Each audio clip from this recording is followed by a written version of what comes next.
I never worked for the old man, McAllister. My dad tells me he was a cruel taskmaster. Not for the first time, and not for the last. He tells me, all the while drinking the ale my aching muscles and callous hands have paid for. He tells me that I've got it easy, that the old man's son is a pussycat, that Robert McAllister is soft. I ignore the joke.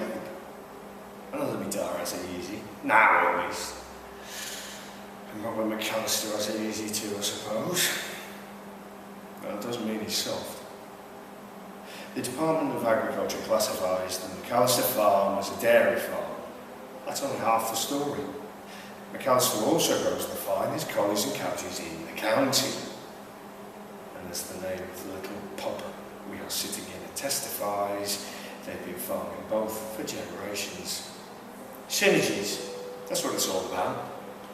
Though when I mention this to me, Darry snorts in derision. Synergy, is it? He sneers. Well, get you! Maybe you think you should be up at the big house, chewing your way through long words like that. Does it come in handy, they do, when you're shoveling the shit? The parish records show that the McAllisters have lived up here at the big house, as my dad calls it, all the way back to the Wars of the Roses. The evidence for the Parrys isn't quite as clear. I like to think maybe there was a time when the Parrys and the McAllisters were neighbouring landowners, until some minor ancestor of mine staked his farm on the roll of a die, or the wrong side of the battlefield. What I do know is that my great-grandfather worked as a labourer on the McAllister farm, and his son after him, and my dad after him. A feudal dynasty, master and servant, that I hope would end with my dad, or rather with me. You see, I've got a little bit of learning, half an education, even a shot at uni. You only get one shot when you're a Parry. My blessing and my curse was to be born the same year as Robert McAllister. Even at my early age, he would gather up the local boys, myself included, and go out and create merry havoc. Washing lines would be plundered, orchards scrubbed, and fields of crops flattened. Whenever the finger of suspicion was raised angrily in his direction, he'd point out that he had no need of such petty acts of larceny, no need for agricultural vandalism on what was his family's land, and then he'd casually sacrifice one of his loyal little gang. His dad probably did the same, and his dad before him. All good training for a future lord of the manor. The problem was, Robert didn't show the same creativity or diligence in his studies, and the old man was canny enough to know that even a traditional farm like his could never afford to stand still. His son, his only heir, had to be able to carry it forward, to innovate. That meant going to university, and even though the old man knew he could probably buy his son a place, that somehow wasn't the point. So, Alex McAllister employed the best tutor money could buy and set him the simple task: get his son the grades he needed to go to uni, by any means necessary. Only the headstrong son still wouldn't buckle down. As far as young Robert was concerned, his position in life was guaranteed, education or no education. And that was where I came in. I was to be Robert's schoolmate, someone to compete against, to spur him on. I was perfect for the role. Since Robert despised me, after all, I was merely the lowly son of an agricultural labourer. But it turns out I was also someone he couldn't beat without paying attention in class, without studying. And as time went by, he had to work harder and harder, because I had a thirst for knowledge that the local school had somehow failed to nurture. And I was desperate to make a good impression, to justify this rare privilege. I'm a part of grumbling when I didn't start working at 16, didn't begin easing his back-breaking burden in his premature old age. I begged him to be allowed to continue, even though I knew it meant I had to study the same A-levels as Robert, and even though Robert was regularly taking out his frustrations on me in the woods behind the big house. They were on the face, mind. I was on the stomach, some other soft, hidden parts. Woe betide me if I raise my hands in self-defence. as the studies continued, it became obvious that at least in maths and maybe in biology, I was actually winning this particular scholastic competition. I never knew exactly what states we were playing for, and at the time it didn't really matter to me. But now, years later, I can hazard a guess, from the way the old man delighted in asking me questions that his son couldn't answer, by the dark thunder on his son's face after he sat the first of many mock exams, I think the old man laid down the ultimatum to his feckless son. I don't know if he would have seen it through, disowning his own flesh and blood and leaving the farm to a Parry, but I don't think Robert was too sure either. And in the end, he certainly wasn't willing to risk it. He came to me the night before the first exam, holding a sheet of paper and casually asking me how my studies were going. I shrugged. I was just leafing aimlessly through the textbooks, not really reading them. I figured if there was something I was a little bit weak on, it was a bit too late really, wasn't it? He snatched the biology textbook from me and asked a couple of random questions, acting all superior when I didn't get them exactly right, but I could tell he was annoyed. And when he couldn't fault one of my answers, he threw the book to the floor with fury. I carefully retrieved it, folding back across the page. In the awkward silence that followed, I finally let my curiosity get the better of me, and I asked, "What's that?" Pointing to the paper still clutched in his hand. I thought maybe it was a question from one of the mock exams, something I wasn't quite sure of, and was too embarrassed to ask about. But he looked at the paper in his hand in surprise. "What? This?" he echoed with mock carelessness. "Oh, nothing. Just the lease for the lavender cottage." Staring.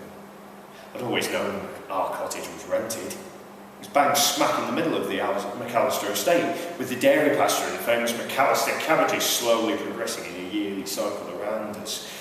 The manure from the cows, the secret ingredient for their heavy heads of cauliflower and perfect sprouts.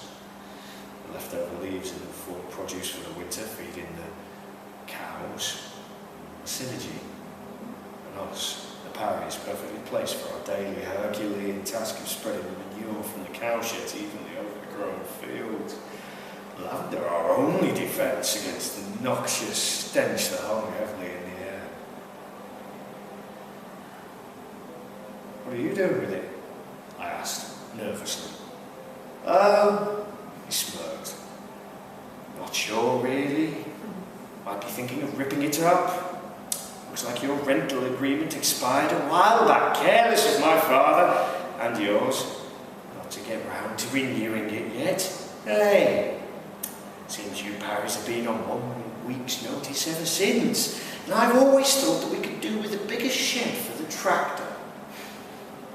I must have looked at him aghast, momentary, speechless. "Careful, old boy," he joked. "You're damaging the spine of your book." "Oh, worry not. I'm sure we can come to some arrangement." I eyed him coldly, despising him more at that moment than during all the beatings, the endless tauntings, the cruel tricks. "What sort of an arrangement?" "Oh, a simple one. The best kind. I need to get the grades for my agricultural degree. You do not. You already have all the learning you'll ever need, but, much as it pains me to say, I also think you've worked harder than I have, than I wanted to. And as it is my tutor who's taught you so well, it's only fair that I reap the benefit." He waved a hand at the textbook, confused. What? You see, he smiled. "You can fill a head full of facts, but that doesn't make you clever. You're nothing more than a well-trained puppet. Isn't it obvious? We swap.